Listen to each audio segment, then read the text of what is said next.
حسد ایک ایسی مہلک بیماری ہے جس سے شاید ہی کوئی گھرانہ، کوئی خاندان، کوئی ادارہ، کوئی شعبہ محفوظ ہو۔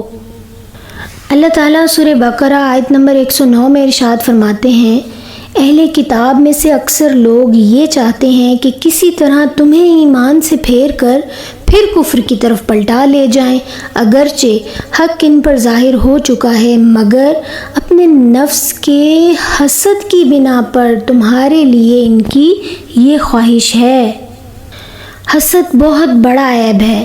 اس کی وجہ سے انسان نہ صرف خود نیکی سے رک جاتا ہے بلکہ دوسروں کو بھی نیکی کے کاموں سے روکنے کی کوشش میں لگ جاتا ہے۔ کسی کی دینی یا دنیاوی نعمت کے زوال یعنی کہ چھن جانے کی تمنا، خواہش کرنا کہ فلاں شخص کو یہ نعمت نہ ملے، اس کا نام حسد ہے۔ حسد کے تقریباً تمام اسباب احساس کمتری اور مایوسی کی پیداوار ہیں۔ جب انسان دوسروں کو اپنے سے زیادہ کامل سمجھتا ہے تو احساس کمتری اس کو اپنی لپیٹ میں لے لیتی ہے، جو ظاہری عوامل اور اندرونی رجحانات کی مدد سے اس کے دل میں حسد پیدا کرتا ہے۔ حاسد جسے حسد کرتا ہے اس کی موجودگی میں اس کی چاپلوسی کرتا ہے، پیٹھ پیچھے اس کی غیبتیں کرتا ہے، اس پر مصیبت آئے تو خوشیاں مناتا ہے، نیچا دکھانے کی کوشش کرتا ہے اور نقصان پہنچانے کا کوئی موقع ہاتھ سے جانے نہیں دیتا۔ سلف صالحین کہتے ہیں کہ حسد آسمان پر پہلا گناہ ہے، یعنی شیطان نے حسد کیا، اور زمین پر بھی پہلا گناہ حسد ہی ہے۔ قابیل نے حابیل سے حسد کیا اور اسے قتل کر دیا۔ برادران یوسف نے بھی حسد کی آگ میں جل کر یوسف علیہ السلام کو کنویں میں پھینک دیا۔ اللہ تعالیٰ سورہ نساء آیت نمبر 32 میں ارشاد فرماتے ہیں، اللہ نے جو کچھ تم میں سے کسی کو دوسروں کے مقابلے میں زیادہ دیا ہے اس کی تمنا نہ کرو۔ بھائی بھائی سے حسد کر رہا ہے، ورک ایریا پر سب کولیگز ایک دوسرے سے حسد کریں، دیورانی جیٹھانی ایک دوسرے سے حسد کریں، دین اور دنیا کی تعلیم میں اگر کوئی آگے ہے تو حسد، کوئی اچھا کھانا پکا لیتا ہے تو حسد، کوئی اچھا میک اپ کر رہا ہے تو حسد، اچھے کپڑے پہن رہے ہیں تو حسد، کوئی دینی اور دنیاوی ترقی کر رہا ہے تو حسد، کوئی تعریف کر رہا ہے تو مقابلہ، اور جب مقابلہ ہوگا تو پھر حسد۔ اللہ تعالیٰ سورہ نساء آیت نمبر 54 میں ارشاد فرماتے ہیں، پھر کیا یہ دوسروں سے حسد کرتے ہیں اس لیے کہ اللہ نے انہیں اپنے فضل سے نواز دیا؟ کسی کی خوشی سے حسد کرنے کا کوئی فائدہ نہیں ہوتا، سب کو وہی ملتا ہے جو اللہ تعالیٰ نے ان کے نصیب میں لکھ دیا ہے۔ آپ صلی اللہ علیہ وآلہ وسلم نے ارشاد فرمایا، حسد سے بچتے رہو، کیونکہ حسد نیکیوں کو اس طرح کھا جاتا ہے جس طرح آگ لکڑیوں کو کھا جاتی ہے۔ نبی کریم صلی اللہ علیہ وآلہ وسلم نے ایک اور روایت میں ارشاد فرمایا کہ حسد ایمان کو ایسا بگاڑتا ہے جس طرح ایلوا شہد کو بگاڑتا ہے، اور ایلوا ایک کڑوے درخت کا جمع ہوا رس ہے۔ کسی بزرگ سے پوچھا گیا کہ حسد کیا ہے؟ کہنے لگے، اللہ کی تقسیم سے اختلاف رکھنا۔ اللہ اکبر۔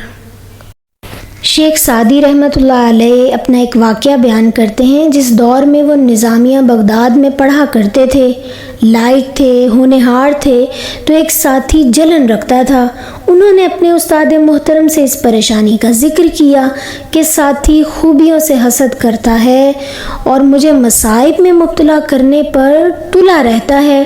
استاد محترم ناراضگی کا اظہار کرتے ہوئے کہنے لگے کہ مجھے حیرانی ہے کہ تو اس کے عیب سے تو واقف ہے کہ حسد کرتا ہے، لیکن اپنے بارے میں ذرا بھی سوچنے کی تکلیف گوارا نہیں کی کہ تو اس کے عیب بیان کرنے سے غیبت کا مرتکب ٹھہر رہا ہے۔ اگر حاسد کا ٹھکانہ جہنم تفویض ہوتا ہے تو بھی اس کا پیروکار بنتے ہوئے دوسرے راستے سے ہی صحیح جہنم کی آگ کا ایندھن بننے کو تیار ہو رہا ہے۔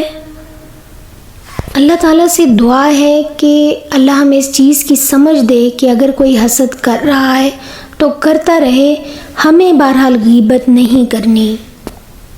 محترم سامعین، اصل میں حسد ایک ایسا زہر ہے جسے انسان خود پیتا ہے اور توقع دوسرے کے مرنے کی کرتا ہے۔ حسد کرنے والا اس دنیا کا سب سے ناخوش انسان ہوتا ہے۔ حسد کا کوئی فائدہ نہیں ہے، بلندیاں اللہ تعالیٰ دیتا ہے، حاسد اللہ کے فیصلوں پر راضی نہیں ہے۔ حسد ایک ایسی بیماری ہے جو انسان کے دل اور اس کی روح کو اذیت میں مبتلا کرتا ہے۔ حسد کی جائز صورت رشک ہے۔ ابو ہریرہ رضی اللہ تعالیٰ عنہ سے مروی روایت کہ آپ صلی اللہ علیہ وآلہ وسلم نے فرمایا، حسد یعنی رشک دو آدمیوں کے سوا کسی کے لیے جائز نہیں ہے۔ ایک وہ شخص جس کو اللہ تعالیٰ نے قرآن کا علم دیا اور وہ اسے دن رات اس کی تلاوت کرتا ہے اور سننے والا کہتا ہے کہ کاش مجھے بھی اسی طرح ملتا جس طرح اسے ملا، تو میں بھی ویسا ہی کرتا جیسا کہ وہ کرتا ہے۔ اور دوسرا شخص وہ جس کو اللہ تعالیٰ نے مال دیا اور وہ اللہ کے راستے میں خرچ کرتا ہے اور دیکھنے والا یہ کہتا ہے کہ کاش مجھے بھی ویسا ہی ملتا جیسا اسے ملا، تو میں اسی طرح خرچ کرتا۔ حسد سے بچنے کی صورتیں یہی ہیں کہ جو ہو چکا اس پر توبہ کریں، اللہ تعالیٰ سے دعا کریں، اللہ تعالیٰ کی حفاظت طلب کریں، اللہ کے دیے پر راضی رہیں، صبر کریں، تقوی کی روش پر قائم رہیں۔ جو آپ کے ساتھ حسد کر رہا ہے اس کے ساتھ بھی بھلائی اور احسان کریں، اگرچہ مشکل ہے لیکن کارگر ہے۔ حاسد کی فکر سے دل کو آزاد کر لیں، نظر انداز کریں اس کی تمام حرکتیں۔ حسد کی تباہ کاریوں پر نظر رکھیں، لوگوں کی نعمتوں پر نگاہ نہ رکھیں، اپنی خامیوں کی اصلاح کریں۔ اللہ تعالیٰ سے دعا ہے کہ اللہ ہمیں حاسدین کے شر سے محفوظ رکھے، اللہ تعالیٰ ہمیں اپنی خامیوں کی اصلاح کرنے والا بنائے اور ہمیں یہ سمجھ دے کہ ہم انسان ہیں، شیطان نہیں ہے کہ ہم اکڑ جائیں۔ اللہ تعالیٰ ہمیں حسد کرنے اور حاسد سے بچائے، اور اللہ تعالیٰ ہمیں اس چیز کی توفیق دے کہ ہم صبح و شام معوذتین کی تلاوت کریں۔ آمین۔